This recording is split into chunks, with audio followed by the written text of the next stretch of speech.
The Assembly will hear an address by His Excellency Recep Tayyip Erdogan, President of the Republic of Turkey. May I request protocol to escort His Excellency?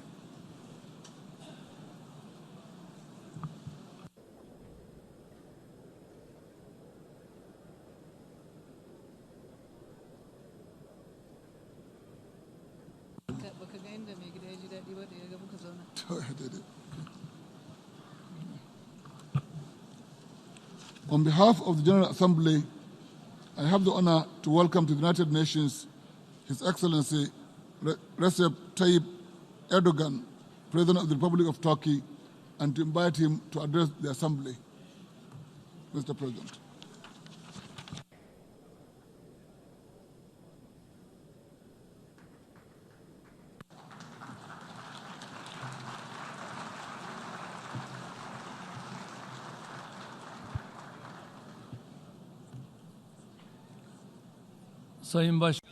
Honorable President, distinguished heads of states and governments, distinguished Secretary General, esteemed delegates, I would like to salute you all with my most heartfelt emotions on behalf of my personal self and my nation. I would like to thank Ms. Espinosa for her successful work over the past year. I also wholeheartedly congratulate Mr. Mohammed Bande, who has taken over the presidency of the General Assembly for the 74th session, and I hope and pray that the 74th session of the GA will bring peace and prosperity to the whole world and humanity. Esteemed delegates, our world today faces many challenges and pain resulting from injustice at a global scale. The great scholar of our civilization, Rumi, has once defined justice as the following, quote, sharing amongst the people the rights and obligations appropriately and allocating to them what they are entitled to. It is obvious that today neither the rights nor the responsibilities are shared appropriately. In the meantime, injustice generates instability, power struggles, crises, waste, and extravagance. Yet, the organization where we're gathered today was established in the aftermath of the Second World War with the eventual purpose of eradicating injustice. Indeed, the international community is gradually losing its ability to find lasting solutions to challenges such as terrorism, hunger, misery, and climate change, which all threaten our own future. It is with no doubt that the General Assembly has a very fitting theme for the 74th session, galvanizing multilateral efforts for poverty eradication, quality education, climate action, and inclusion. But what's more important than that is to understand what we can achieve together. It is unacceptable to see that one part of the world lives in luxury and enjoys benefit of prosperity, while people in other parts of the world suffer in the hands of poverty, misery, and illiteracy. It is painful to see that a fortunate minority in the world are discussing issues such as digital technology, robotics, artificial intelligence, and obesity, whereas more than 2 billion people live under the poverty line and 1 billion people suffer from hunger. We cannot turn our back to the reality that if all of us are not safe, none of us will be safe. For many years, I've been saying from this rostrum that we cannot leave the fate of humanity up to the discretion of a handful of countries. Today, I would like to reiterate once again that the world is greater than 5.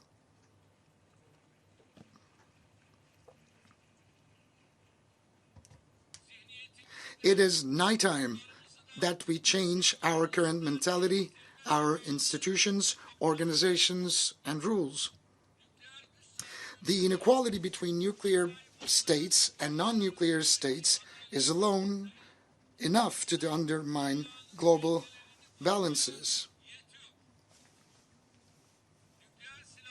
It bothers us, like anyone else, that the weapons of mass destruction are used as leverage in every crisis instead of their total elimination.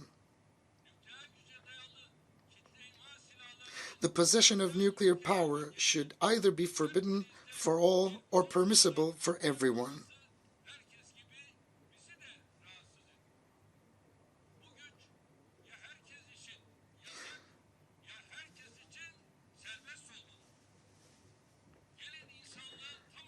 For the sake of a peaceful future for all humanity, let us solve this problem as soon as possible on the basis of justice. At a time when 13 people lose their lives due to air pollution every minute and where global warming threatens our own future, we cannot remain indifferent in the face of such challenges. First and foremost, we need to strengthen the United Nations' potential and efficiency. In particular, we should carry out at once the much-needed fundamental reforms in line with the principles of justice and equality within the Security Council. With a proactive and a humane foreign policy, Turkey embraces the rest of the world and strives to find justice-based solutions to our problems. It is not without a reason that Turkey has earned the titles of the most generous country in terms of humanitarian aid, as well as the country hosting the largest displaced persons in the world. The third African Union-Turkey Partnership Summit, to be held in Turkey in 2020, will constitute another concrete example of our dedication and our proactive, humane policy. I invite all the countries present under this roof to support our policies and initiatives, which we have formulated on the basis of justice, ethics, and conscience. Esteemed delegates, today Syria has become a place that hurts the most collective conscience of humanity, and it has become a symbol of injustice. Since 2011, the regime and the terrorist organizations, as well as the forces encouraging them, insistently pursue a policy of perpetual crisis. Almost 1 million people were killed and 12 million people were displaced, and half of that population were forced to live elsewhere. And the Syrian crisis has to be ended once and for all. Turkey is the country that has been mostly affected as a result of the imposition of Daesh threat. This terrorist organization has harassed our borders and targeted the very heart of our cities near the borders with suicide bombings, which have killed hundreds of Turkish citizens. Turkey is the country who has inflicted the first and the heaviest blow to the Daesh presence in Syria. With the Operation Euphrates Shield, we have neutralized approximately 3,500 Daesh terrorists, and we have paved the way to the collapse of this terrorist organization in Syria. We are also at the forefront of international efforts to identify terrorists and foreign fighters coming from all over the world to join Daesh through imposition of entry bans and deportations to and from our country. On the other hand, Turkey today is the most generous country in terms of humanitarian aid, taking into consideration the ratio of Turkish official humanitarian assistance to its GDP. We are currently hosting 5 million refugees fleeing conflict, starvation, and persecution. In other words, there are more asylum seekers in Turkey than the total population of 29 states in the United States. 3.6 million asylum seekers in our country are mainly from Syria. I mean, the number of the Syrian brothers and sisters that we are currently hosting in our country well exceeds half of the total population of NYC. We've spent $40 million for the asylum seekers in the last 8 years. But have we received anything as Turkey? Let me tell you. From the EU, we have until so far received, not directly into our national budget, by the way, just through international organizations, which was allocated to Disaster Relief Agency of Turkey and the Turkish Red Crescent, not more than 3 billion euros. 365,000 of the asylum seekers who fled to our country safely returned to the areas we have secured in Syria, such as cities of Jarablus and elsewhere. Nearly half of Syrian refugees are under the age of 18. The number of the Syrian children born on our territory reached 500,000. We're not only providing accommodation to them, but also essential services such as education and healthcare. Unfortunately, the world and the international community is too quick to forget the survival journey that they have embarked upon, ending in the dark waters of the Mediterranean Sea or against the security fences stretching along the borders that they're trying to flee. As you can see, this is the picture of baby Aylan that was beached, which was a long time ago, and it's been forgotten already. No, never forget that this can happen to you, because baby Aylans, there are many baby Aylans. There are thousands of millions of baby Aylans that we need to take measures for. This is a responsibility that we have to rise up to. Only within the first 8 months of this year, we have received 32,000 irregular migrants and saved them from drowning at sea. Also, during the first 8 months of this year, we have spent 58,000 irregular migrants back to their countries, excluding Syrians.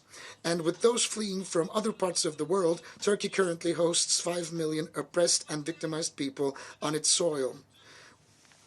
Unfortunately, we were left alone in our selfless sacrifice towards asylum seekers.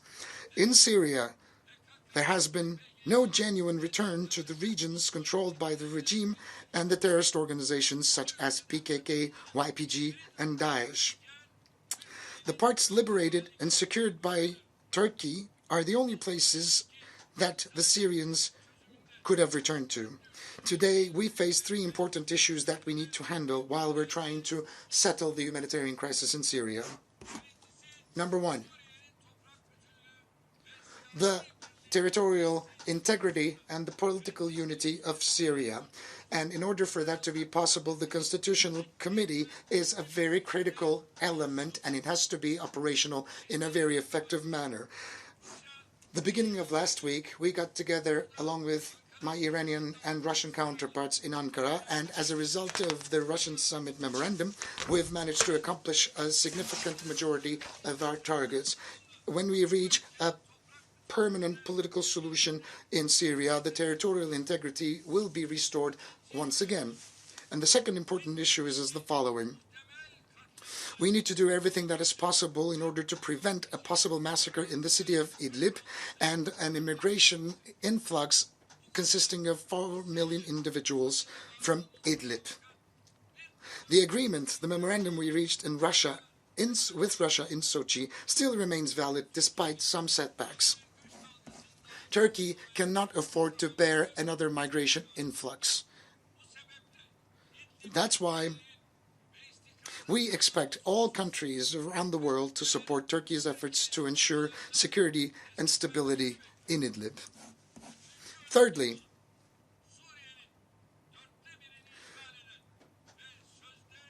the elimination of PKK and YPG terrorist organizations in the east of the Euphrates, which occupy a quarter of Syria and tries to legitimize itself under the name of the so-called Syrian Democratic Forces.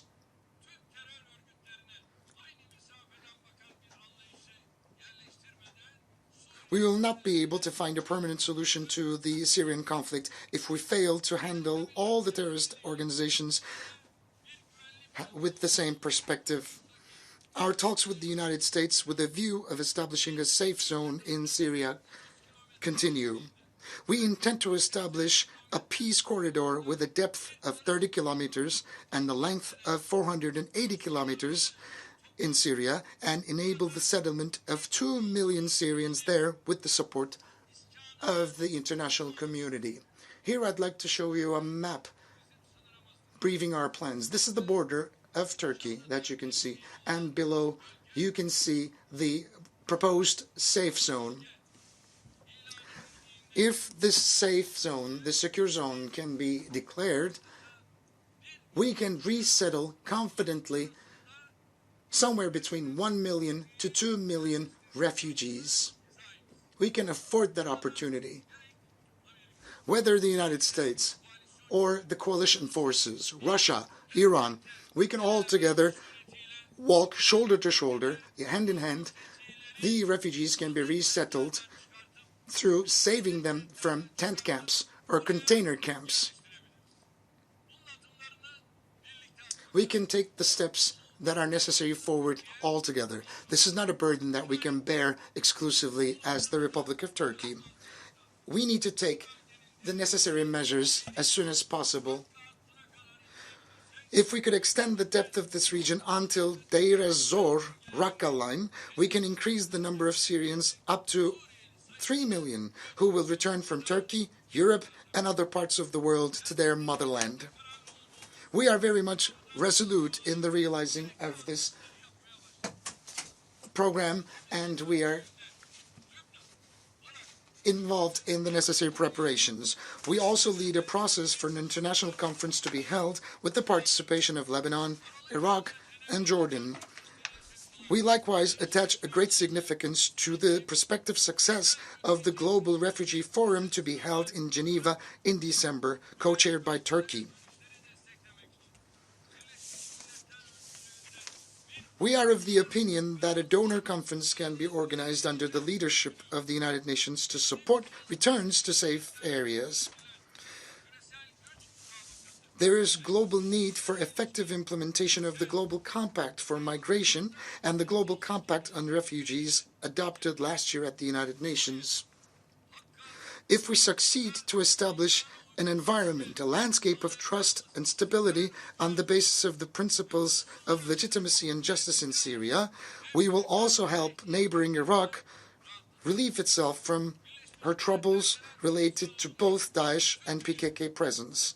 I launch an appeal to the entire UN family from this hall to take initiatives as well as to support our ongoing efforts to stop the humanitarian crisis in Syria. Esteemed delegates, the Mediterranean basin, in addition to the tragedies triggered by the Syrian crisis, such as illegal migration, faces further problems due to developments in the Eastern Mediterranean. Despite negotiations of more than 5 decades, the Cyprus question has not yet been resolved due to the uncompromising position of the Greek Cypriots. The Greek Cypriot side pursues an inequitable and an unjust policy of imposition that refuses to share the political power and prosperity with the Turkish Cypriots. Turkey is the international treaty-based guarantor of the Turkish Cypriot people, with whom it has deep historical and cultural bonds. Similarly, Greece is a guarantor, and the UK is a guarantor. It is clear that those who claim to solve the Cyprus problem under the condition of zero security, zero guarantee, have ill intentions from the onset. As Turkey, we will continue our efforts until a solution that would guarantee the security and the preservation of the rights of the Turkish Cypriots is found. We believe that the energy resources in the Eastern Mediterranean constitute an important opportunity for cooperation if we all adopt a win-win approach. But unfortunately, despite our reasonable approach, some countries of the region, through unilateral steps, are trying to turn the issue of energy resources into a scope of conflict. In the Eastern Mediterranean, we are determined to protect the legitimate rights and interests of both Turkey and the Turkish Cypriots until the very end. We will continue to be open-minded about proposals based on cooperation and equitable sharing. Another critical area of the Mediterranean is Libya, and we endeavor to ensure security and stability in the country through the establishment of a democratic administration based on the free will of people. The political and economic empowerment of Libya will be providing a relief for both North Africa and Europe. The solution in this country can be explored by only respecting the choices and the free will of the Libyan people. Interventions in Yemen and Qatar have had serious consequences from a both humanitarian and economic point of view. We should all seek an immediate settlement of the disputes in the region that re-emerged due to the attacks on oil production facilities. Journalist Jamal Khashoggi, who was brutally slaughtered last year,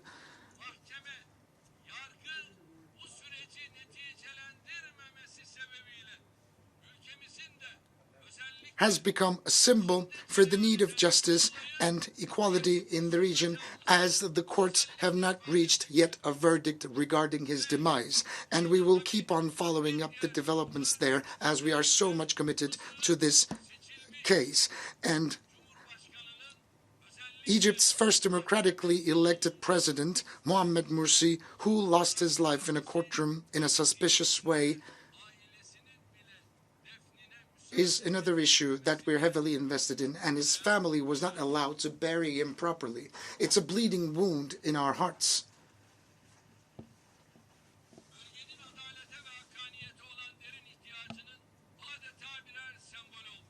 They have both become a deep symbol for the need to equality and justice in the region. We also hope that the discussions about Iran's activities, as well as related threats to this country, will be resolved in a rational framework. Esteemed delegates, today the Palestinian territory under Israeli occupation have become one of the most striking places of injustice. If the images of an innocent Palestinian woman who was murdered heinously by Israeli security forces on the street just a few days ago will not awake the global conscience, then we are standing at a point where words are not sufficient. I'm quite curious. What about this map of Israel? Where is Israel? Where does the land of Israel begin and end? Look at this map. Where was Israel in 1947? And where is Israel now, especially between the years 1949 and 1967? Where was Israel and where is Israel now? Look, this is 1947, the land of Palestine. There's seemingly almost no Israeli presence on these lands. The entire territory belongs to the Palestinians, so the map suggests. But the year 1947, the distribution plan takes place, gets ratified, Palestinian lands start shrinking, and Israel starts expanding. And from 1947 to 1967, Israel is still expanding, Palestine is still shrinking. And today, the current situation, there is seemingly no Palestinian presence. The entire land belongs to Israel. But would it suffice Israel? No. Israel is still willing to take over the remaining of the land, but what about the United Nations Security Council? What about the United Nations? And what about the resolutions therein? Are those resolutions being activated? Are they being implemented and enforced? No. So we have to ask ourselves, what does the UN serve? Under this roof, we are producing resolutions without any effect. So when do you think, or where do you think justice can prevail? This is our main suffering. This is where the pain is coming from. The current Israeli government and the administration right next to these murders and atrocities, is busy with intervening and attacking the historical legal status of Jerusalem and holy sacred lands and artifacts. As Turkey, we have a very clear stance on this issue. The immediate establishment of an independent Palestinian state with homogeneous territories on the basis of the 1967 borders with East Jerusalem as its capital is the only solution.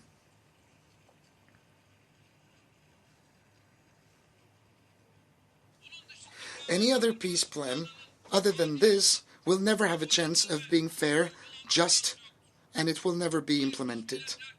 Now, I'm asking from the rostrum of the United Nations General Assembly, where are the borders of the State of Israel? Is it the 1947 borders? The 1967 borders? Or is there another border that we need to know of? How can the Golan Heights and the West Bank settlements be seized, just like other occupied Palestinian territories, before the eyes of the world, if they still are not within the official borders of this state? Is the aim of the initiative promoted as the deal of the century to entirely eliminate the presence of the state and the people of Palestine? Do you want another bloodshed? All actors of the international community, in particular the UN, should provide concrete support to the Palestinian people beyond more promises. In this regard, it's very important for the United Nations Relief and Works Agency for Palestinian refugees in the Near East to continue its activities effectively. Turkey will continue to stand by the oppressed people of Palestine as she has always done.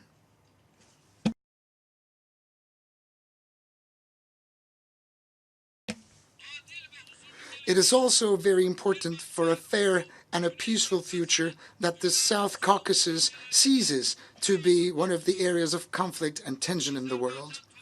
It is unacceptable that Nagorno-Karabakh and its surrounding areas, which are the Azerbaijani territories, are still occupied despite all of the resolutions adopted.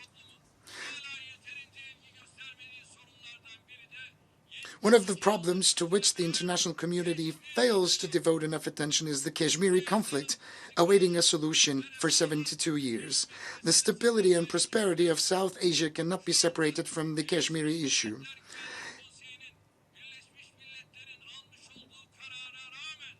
Despite the resolutions adopted by the United Nations Security Council, Kashmir is still besieged and 8 million people are still stuck in Kashmir. They cannot get out. In order for the Kashmiri people to look towards a safe future with their Pakistani and Indian neighbors, it is imperative to solve this problem through dialogue on the basis of justice and equality instead of conflict. Another issue that the world seems to remain indifferent is the humanitarian tragedy Rohingya Muslims are currently facing. The Independent Commission of Inquiry established under the United Nations has recorded the existence of a genocidal intent behind the events perpetrated in Myanmar's Rakhine State. Turkey will continue to carry out its initiatives and endeavors to ensure the security and fundamental rights of the Rohingyas, as well as the humanitarian relief activities we have undertaken since the first day. The invasions, the conflicts, and terrorist activities that continued in an uninterrupted fashion for almost 4 decades in Afghanistan have led to significant challenges at a global level. It is now time for peace and security to be restored. This is up to us to assume responsibility and take up action.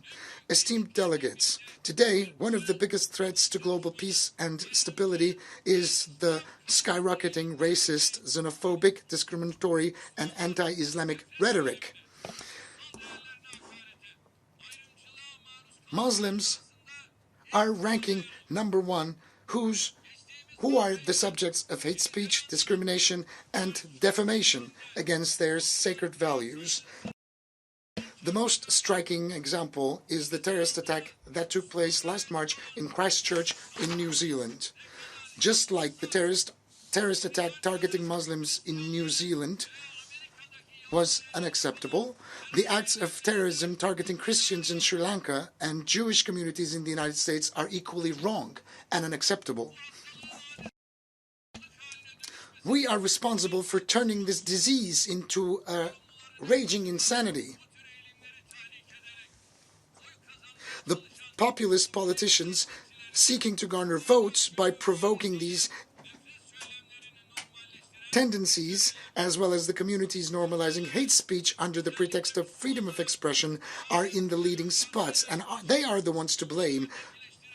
The prejudice, the ignorance and bigotry, as well as the attempts of marginalization towards the migrants, particularly the Muslims, pave the way for the rising of these morbid tendencies. This scourge can only be defeated by common will and efforts.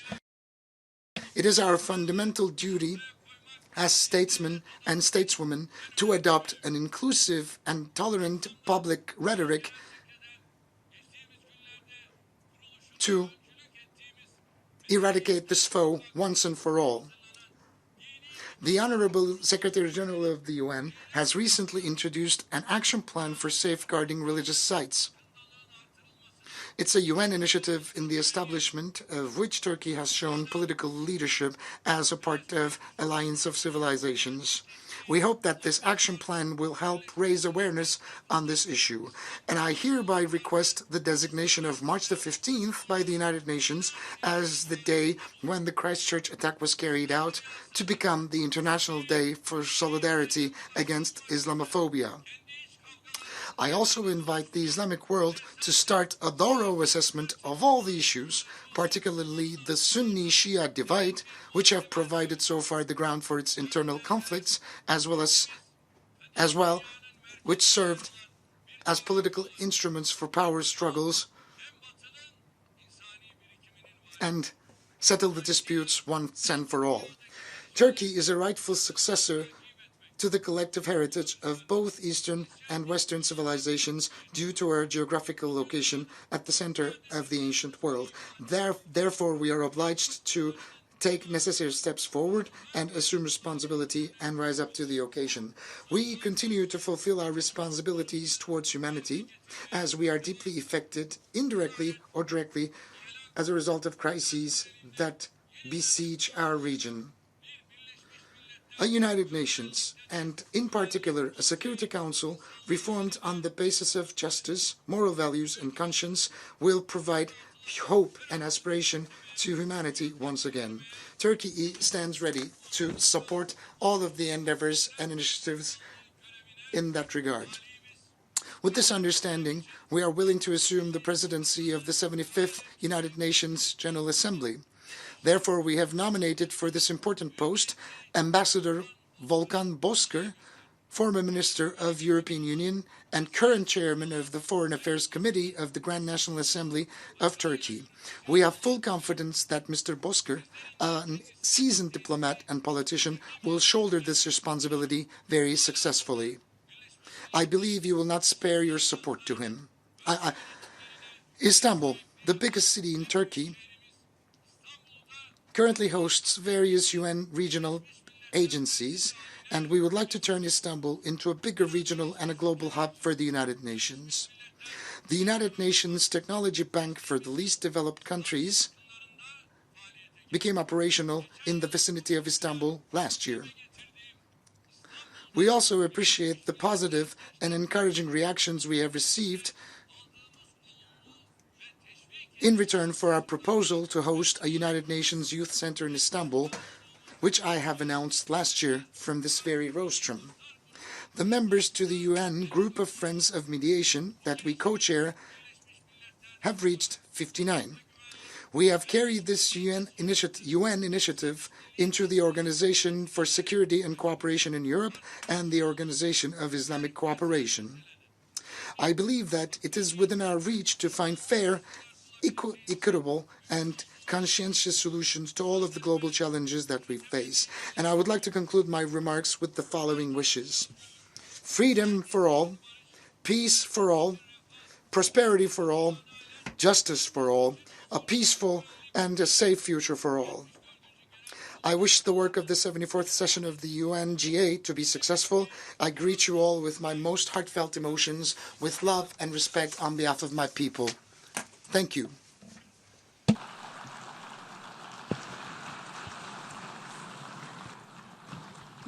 On behalf of the General Assembly, I wish to thank President of the Republic of Turkey, His Excellency Recep Tayyip Erdogan, for the statement just made. May I request representatives to remain seated while we greet the President.